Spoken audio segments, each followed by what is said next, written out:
Hey guys, Wadeboshiverson here, and welcome to the second edition of my Wadeboshiverson on basketball, the preseason, pre-rankings, going over the lineups, going over the key additions, key losses, and the overall season outlook for the Southwest Division we have now moved on to. This is a very interesting division. There's been a lot of changes by three of these teams, arguably four. And it's a very wild card division. You can have a lot of these teams could swing to either being playoff contending, top-notch teams, or they could slide down to the bottom and be sort of a tarmac for the rest of the leagues to just sort of step on. And you'll see what I mean in a little bit of time. To me, I think the clearer number 5 in the division is the Dallas Mavericks this year. In terms of the key additions, they added DeJuan Blair, Jose Calderon, Samuel Dalembert, Monte Ellis, and Devin Harris. This is a team that has changed quite a bit.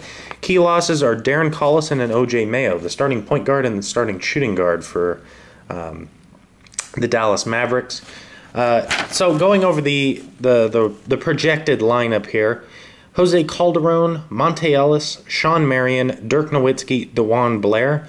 They also have the option they could throw in Rodrigue Beaubois, Vince Carter, or Devin Harris instead of DeJuan Blair and then slide everybody down a slot to go a little smaller. Or they could also be playing Brandon Wright depending on the coach's mood. I think DeJuan Blair is going to be the way to go here. I think he's young, he can develop, he's got some of that Spurs knowledge and Spurs discipline that I think will lend nicely to the team. Reason I say that this team's going to go downhill a bit is you added two very, very poor defensive guards in Jose Calderon and Monte Ellis. I think that takes away and subtracts very significantly.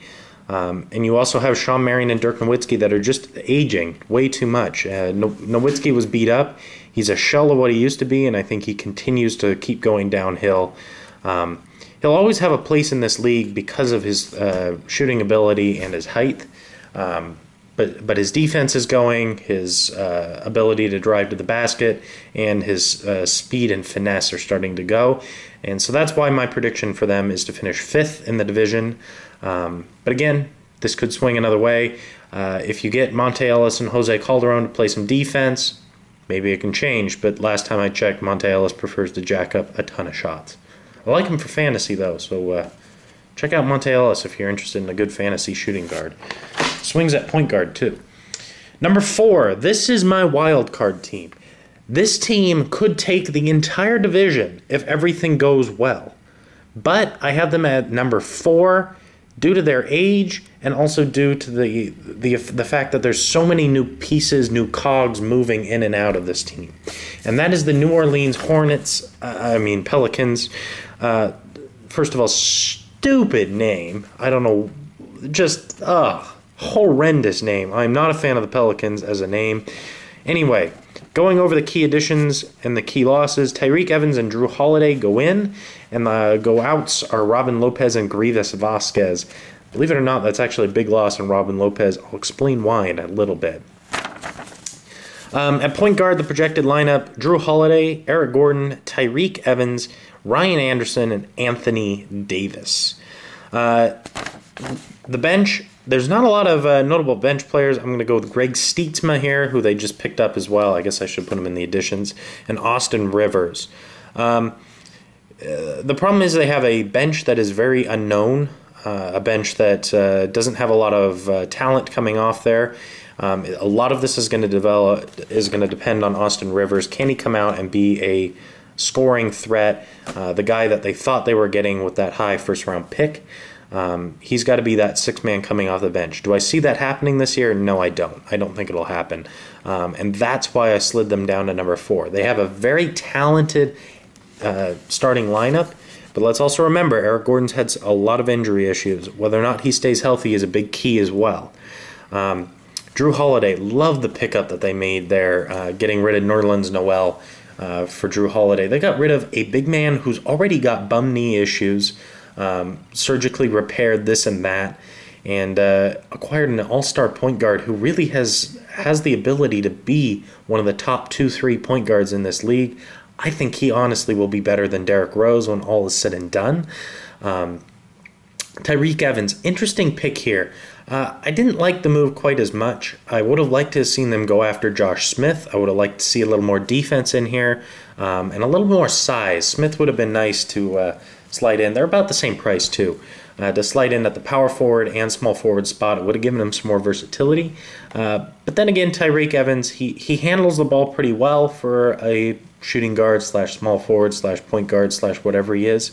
And it'll be interesting to see if he can resurrect his rookie year form with the New Orleans Pelicans. A lot of this is going to depend on Anthony Davis. He's got to develop. He didn't look all that great in terms of a #1 pick. You would have expected more out of him for his rookie season, but he's also pretty darn raw. I think he's a little more raw than a lot of people thought he was, and I think he'll start to develop a little bit this year. Particularly on the defensive and the rebounding end. I think he's going to get some more minutes this year, seeing as there's no real center pushing him for minutes at all. And that brings me to my big issue that I have with the team, which is the fact that they lost Robin Lopez. Lopez isn't a great player, but he provided some depth at that center, and he provided some size. Now they've got Greg Stietsma. Didn't play a whole lot, and I'm not feeling real confident with him. I like Robin Lopez because at least he didn't make a lot of errors. Stietsma, on the other hand, a little smaller, not quite so sure-handed, and kind of a liability on offense as well. That's why I picked them as #4. They have a fantastic starting lineup. I would argue the most talented starting lineup in this division by quite a mile. But absolutely no bench to back it up, injury concerns, and a lot of really young players. I mean, we got Anthony Davis, we have Tyreke Evans, Eric Gordon, and Drew Holiday, all taken in the last 3 years of the draft, or 4 years in the case of Holiday. And, all under the age of 26, 25, somewhere around there. And so that's the problem that I have with the Pelicans, but they could shock a lot of people, and a lot of good fantasy guys in here, which I'm not going to give away too many secrets on that. #3, a lot of people have them going #1 overall. The Houston Rockets. We'll scroll down here to the key additions. Obviously, Dwight Howard, and they brought back Marcus Camby. I think that was a good move. A little more on that later. Key losses, not really a key loss, but Carlos Delfino. In terms of the bench, they have Marcus Camby, Ronnie Brewer, Aaron Brooks, Omri Caspi, Francisco Garcia, and Terrence Jones. On the bench, at least they have some experience coming off there. Marcus Camby, I think, is a good signing to back up Zeke and Howard, provide some rebounding. Should be interesting. In terms of the starting lineup, they have Jeremy Lin at point, James Harden at shooting guard. Small forward is Chandler Parsons. Power forward, Dwight Howard. Interestingly, the best center in the league is no longer going to be a center. And he may not be the best power forward in the league. I'd argue that somebody, if he's healthy, is better. And Omer Asik at center. I'm a little concerned with Howard and Asik playing next to each other. Those are two guys that both want to play on the block. That paint could get a bit cluttered. So whether or not they decide to go with Dwight Howard at the power forward and Omer Asik at the center, I think it's going to be a little bit iffy. The only problem is they don't have a solid option to go at that power forward slot coming off that bench. When you just look through, they're certainly not going to start Marcus Camby because he's even slower than those two. And so that's why I went with Dwight Howard at the power forward slot. Not because I wanted to, but because I didn't really have another option at the power forward position. What I don't like about this team is, as I said, it's going to be a very, very slow team with Howard and Asik both playing next to each other. Parsons isn't the speediest man on earth, but I obviously do like Harden quite a bit. Lin is one of the most overrated guards still, but he's also a okay point guard. He's not a star. He's not a above average. He's an average starting point guard, I think. And Harden obviously provides the scoring punch.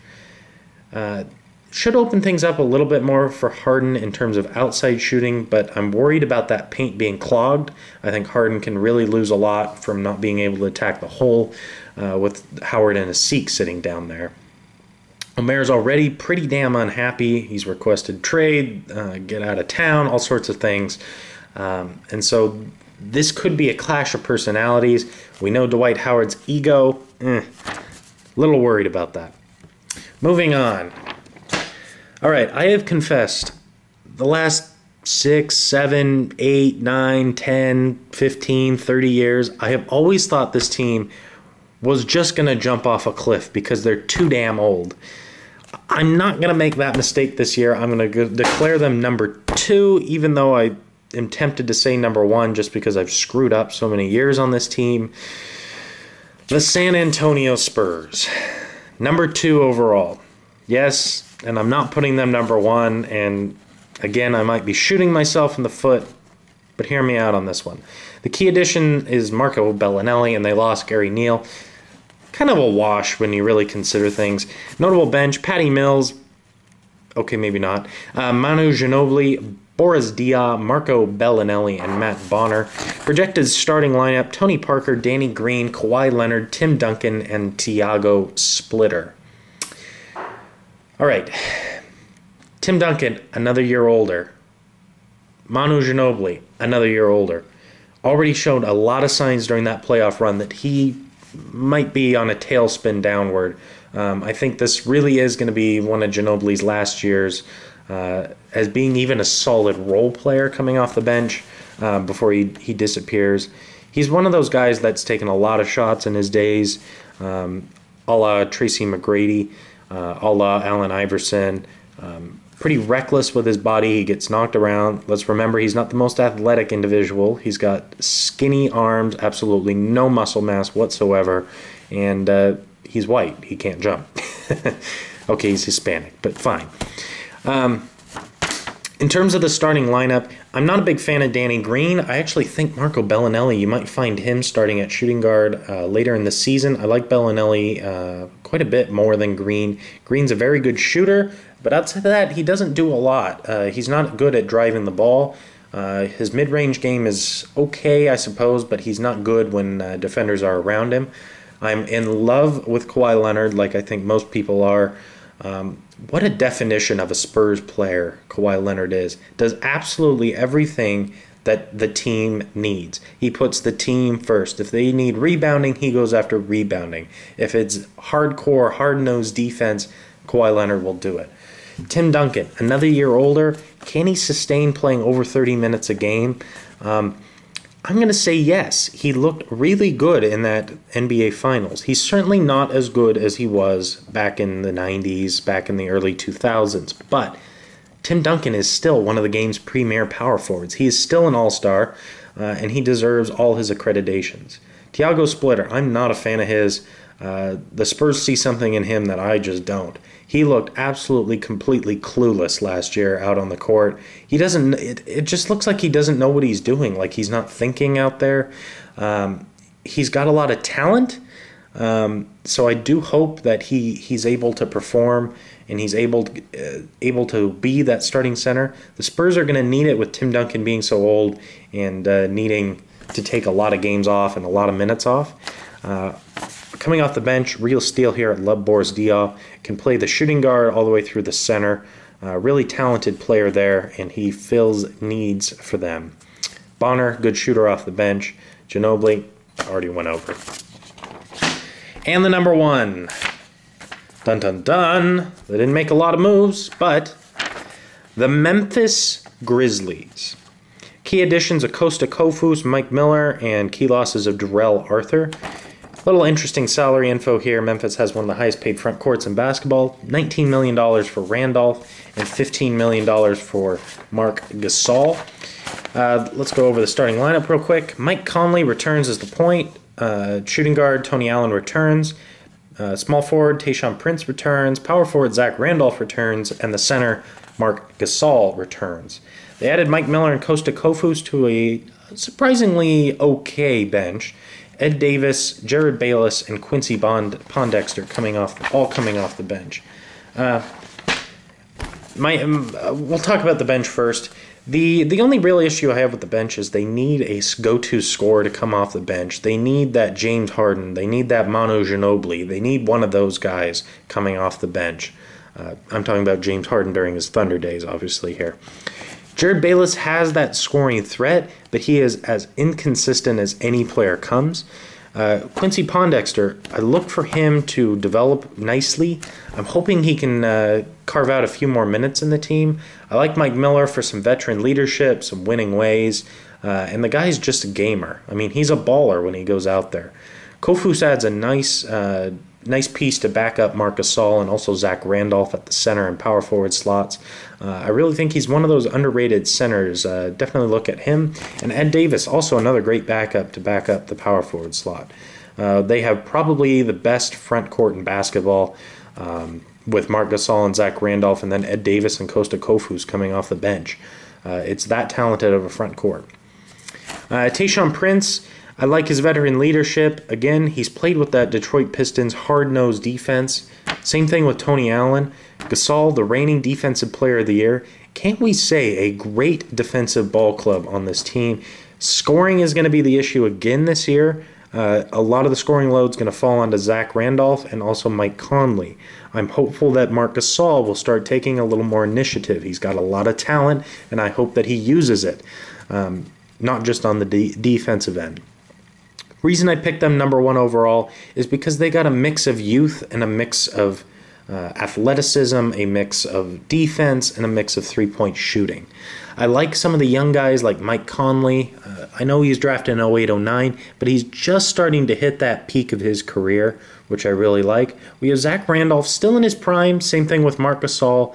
Tayshaun Prince is sliding just off onto the edge where he's getting older, but at the same time, I don't think you're going to see a massive decrease, and we still have his defensive ways from his Detroit Pistons, his bad boy days. Mike Miller, again, he's on the tail end of his career, sort of sliding a little bit, but he's still a baller who knows how to win.